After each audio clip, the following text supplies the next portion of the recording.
Hello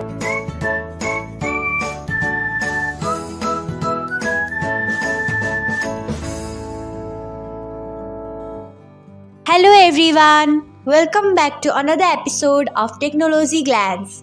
Today in this video, I'm going to guide you through how you can turn off rapid growth notification on Likee. So, let's get started. Firstly, open Likee app in a device, then tap on profile icon, next tap on three dots icon.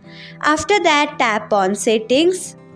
Next, tap on notifications, then scroll until you find label notifications, then tap on it, then tap on rapid growth notification.